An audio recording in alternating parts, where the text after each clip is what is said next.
So our first 10-minute oral presentation is from the Lake Huron Fishing Club, which is PMD 14-P1.31.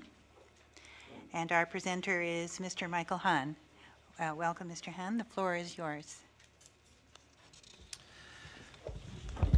Thank you very much. Good afternoon. My name is Michael Hann. I'm the Vice President of the Lake Huron Fishing Club. The Lake Huron Fishing Club is a registered nonprofit organization of 450 members, most of which come from the Saugeen Shores Kincardine District, but there are many of us from Southern Ontario, me being one of them. The club is now in its 31st year.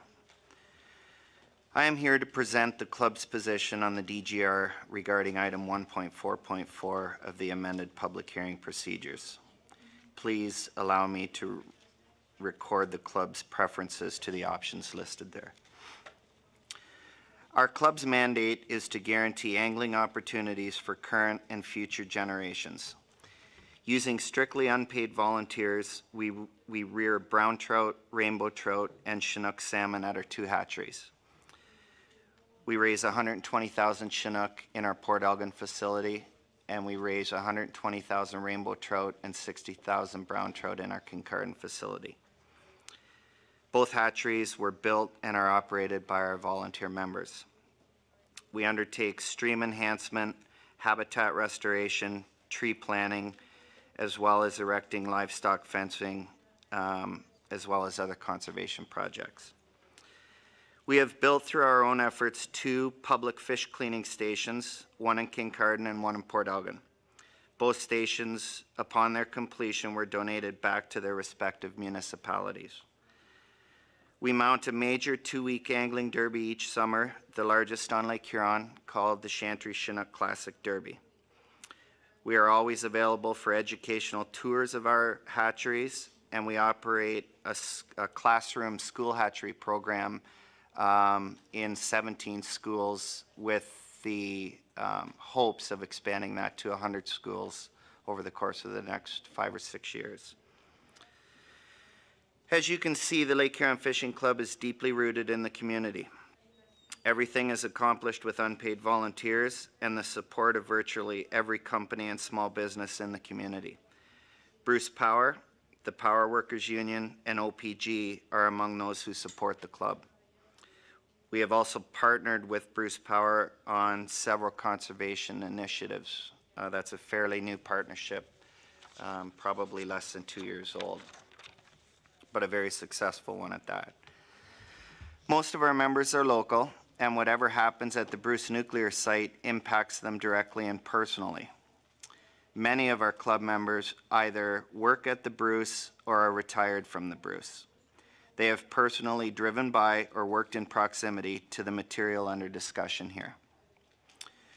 Those of us who don't work at the plant are just as conscious of risks due to the proximity.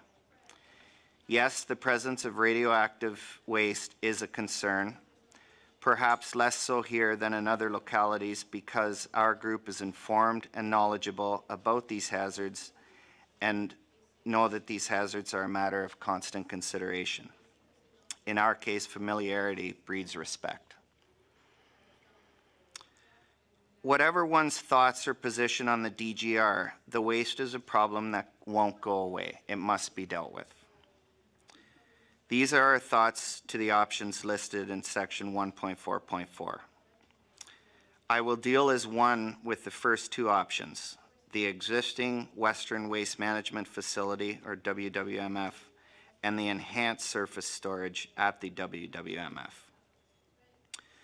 Like other involved groups, we too are very, very concerned about the risks of contamination of the waters and all the attendant consequences.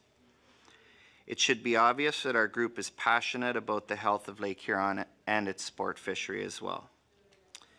Moreover, as most of the club members are local residents, they would be the first to suffer and would suffer the most in the event of any incident. Even though I reside just outside of Kitchener-Waterloo, I do have a cottage less than 1.5 kilometers from the outflow of Bruce A, so I am very concerned as well. Now, these first two options would leave low and intermediate level waste above ground or in above ground storage buildings a few meters above the lake level. It is obvious to the club that surface storage is a far greater risk than sheltered storage 680 meters below the surface and as well 451 meters below the lake's deepest point. That would give us 1,480 feet of separation to the water.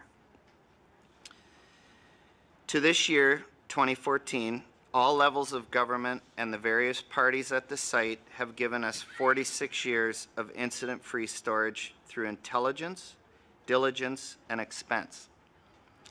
However, the amount of waste will continue to increase, and we understand that the typical half-life for some of these intermediate level materials is around 100,000 years.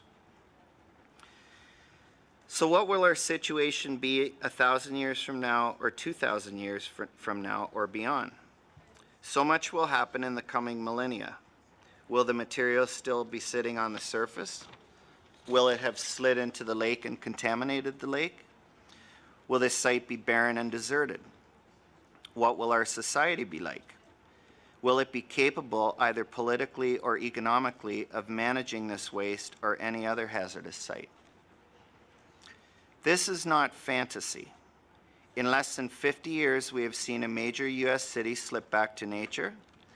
We have seen the emergence of third world countries, and we have seen the impoverishment of industrialized nations.